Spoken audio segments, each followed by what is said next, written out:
Yeah, and that's why I like Main Street Capital. Actually, they invest. Yeah, me too.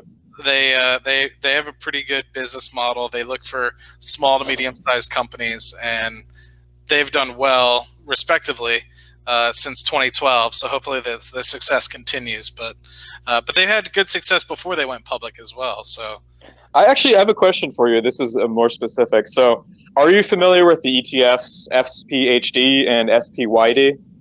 SPHD, I know a lot of people invest in. SPYD, I don't know. Okay, so yeah, this is. I feel like I'm insane for thinking this. I don't think SPHD is all that great. I think SPHD, it's low volatility monthly dividend. That's the appeal. I think the expense ratio is 0.2, and the yield is down by about, compared to SPYD, which pays quarterly, and they have different holdings. It's about, again, 0.2 expense ratio versus 0.7. So to me, I think SPYD, if you just have the patience of quarterly, is superior by every metric to SPHD, but I never see anyone say that. So I feel like I'm insane. So I just want you to validate. Am I on the right track here? I'm looking here at SPHD, and I see a 0.3%. Oh, yeah. My mistake. Yeah, it's worse than I said. 4% yield, 4.2% yield.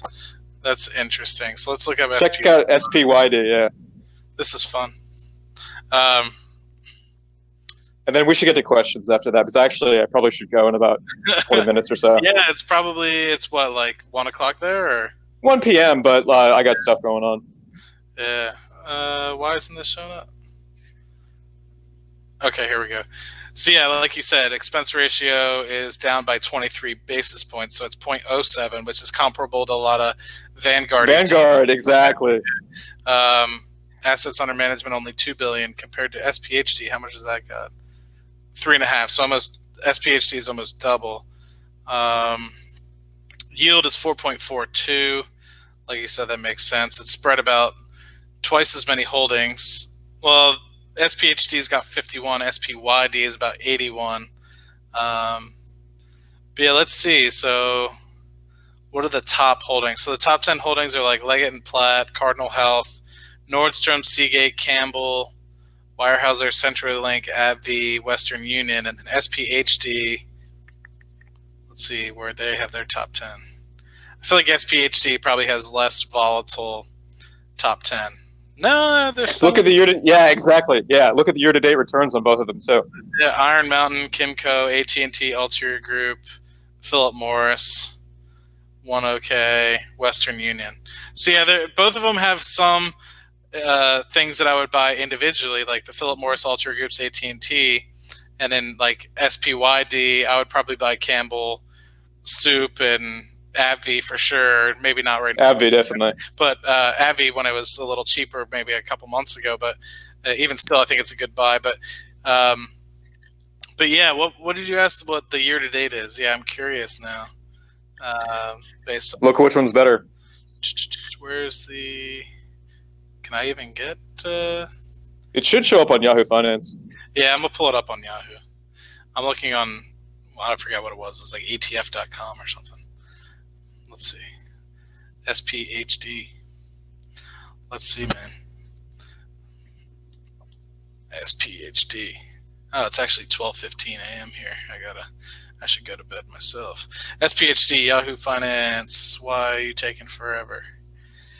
But yeah, I know a lot of people are praising SPHD. Every time I hear somebody talk, they talk about SPHD.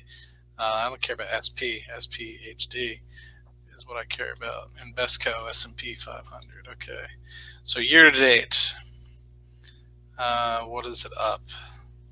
From 38 to 42, so just over 10%-ish or so. It should include dividends reinvested. That's an important metric too.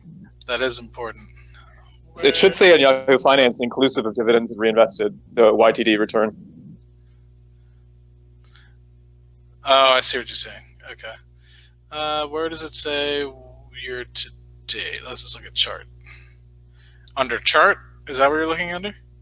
It's usually just on the summary page. I mean, I could save you time. From what I see, SPYD has a superior year-to-date return as well. SPYD change year over year. Oh, year to date totally 16. Yeah, and then Am I missing something? I feel like no one ever says anything about this. 19. Huh? Interesting. The only difference I see, qualitatively is, well, I guess expense ratio isn't qualitatively, but that and monthly versus quarterly. And the fallacy of monthly versus quarterly, obviously. Yeah. I mean, yeah, I know a lot of people that are always chasing the monthly dividend yielders, and that kind of goes back to the chicken and the egg: 8%, 10% yielders. Are you comfortable with that? And some people, I originally was investing in, say, Realty Income Corp for the monthly dividend, and I found out it was actually a pretty good quality dividend payer. So I stuck. Oh yeah, that's genuinely a good company. There's nothing inherently wrong with monthly, but it narrows your focus. Yeah, and I think that's what it kind of blinds people, puts blinders on, like the horses that race. They can't see anything other than, say, monthly dividend players, because they did a calculation once on an Excel spreadsheet, and I understand where they're coming from, and they mean well, but anyway, yeah, really. Really interesting concepts. But yeah, I mean, SPYD, if I were to do ETF investing, that would probably be far superior. 0.3% expense ratio in this day and age is absurd. I feel for people Agree. that are doing that. I mean, I would say 3-4 years ago that was probably been acceptable, but I mean, before the zero commission sort of battle that's been going on, I mean, Vanguard and Fidelity were going back and forth, and between who could get the lowest expense ratio down for their S&P 500 fund. And I remember it used to be like 0.15 or something when I first started investing in Vanguard back in the day, when I had a Vanguard when I was in high school or early college. And then it started getting to it went to 0.1, then Fidelity did the same. It was at like 0.12, then it went down to like 0.09, and they were doing the battle there before they were doing the zero commission sort of stuff as well. But yeah, just as a headline though, would you agree with my assessment though that one seems to be better than the other, yet SPHD is the holy grail? Yeah, I mean, just based off of the initial stuff, I'd want to dig more into the holdings that it's holding. But just on the surface, it looks like it's probably superior, but my fear is that maybe it's got too much, potentially too much technology or something like that. But just looking at SPYD, I mean, you got Realty Income Corp, AbbVie, AT&T. I mean, those are all three companies at the moment that I invest in. So yeah, they're solid. There definitely are. There might be a difference in the holdings. I wanted broad exposure. That's what I was interested in. I own both, by the way. But yeah, I know a lot of people do HDV as well, which HDV, is high dividend from iShares. What's that expense ratio? Now I'm curious. 0.08. Yeah, that's good. Yeah, that's good. A little bit lower yield though. Yeah, yield's lower. But this is more like you really should only look at the year-to-date return. I mean, I reinvest anyway, so that's kind of more important than the yield. Yeah, I'm with you there. But anyway, yeah. Do you want to answer some questions before? Yeah, let's. Yeah, exactly. We can do some rapid fire, then I get going. And I appreciate you having me on. No, I appreciate it. Hopefully, be able to talk about it a little bit more. So let's see. I'll be able to put them on the screen here. So HFI. I use big glitchy times. Okay. There's that one. So why do people do dividend investing? They don't care about the value of the portfolio. I'm curious what your thoughts are, but then more looking for some of the other ones here.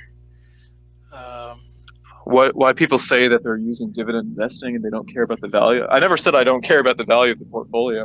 I think he was talking. I talk about. Yeah, that's more for you, I would say. Yeah, I personally I look for the dividends, so that's really the answer. But of course, generally speaking, they go hand in hand. Of course, if a company's lost 50% of its value, it probably also cut the dividend. So, but maybe not always. Somebody asked, "Are you trying to focus on your new finance channel?" No, it's not a focus. It could become one, but no, it's not a focus right now. I'm trying to resurrect the meme content one. There's still a few ways I could do that, and I think that has more potential. Right now, the finance one is just a passion project. I like the type of investing I do. I don't think has broad appeal, which is like a mixture of like boring as hell dividend ETFs and like these crazy hyper speculative biotechs. Like I just don't like. I'm a content strategy guy, and I don't see the broad appeal of that. So it's just more for my therapy because, hey, I think this is true for everyone in your personal lives. As actually the previous caller was saying, there's not many people to talk about this with. Yeah, no, 100%.